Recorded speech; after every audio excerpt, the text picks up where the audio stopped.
Greetings, fellow test subjects. Test subject 1337 for Aperture Gaming. They make it. We test it. You play it. And welcome to a Fast Aperture Review.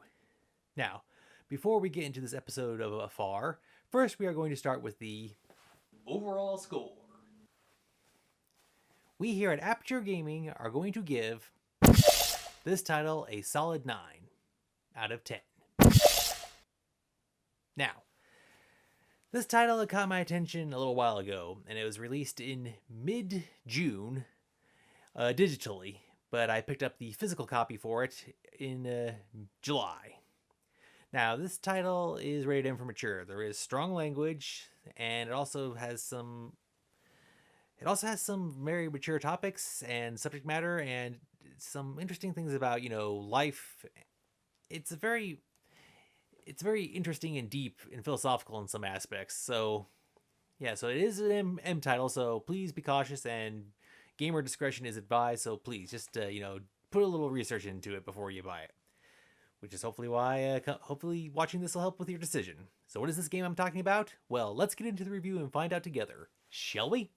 The name of the game is The Alters. It is a standalone title. It was developed and published by 11-Bit Studios. The story takes place in the future of space. You play as Jan Dulski, the lone survivor of an expedition to find an element called Rupidium. Using this element along with the quantum computer in his mobile research base, Jan must make clones of himself who have had different life experiences in order to find more Rupidium and escape from the planet before the sun fries everything. This is a third-person resource management game. You have to balance between gathering resources outside the base and then using them for food, upgrades, equipment, and base maintenance and modifications.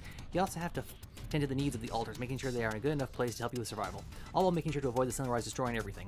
The graphics do a good job on the environment outside of the base, the look of the base itself, and how, while it's the same character, the differences in their life affect how they look, act, and sound. The audio is also interesting when you realize one voice actor has to do the work of the same character many times over.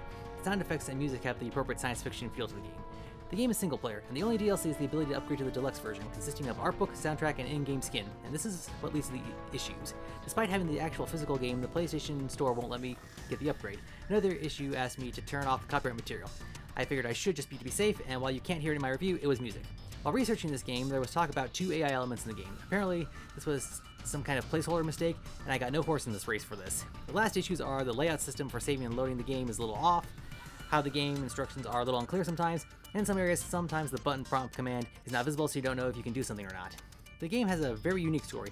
It partially reminds me of the framework arc from the Agents of S.H.I.E.L.D. TV show.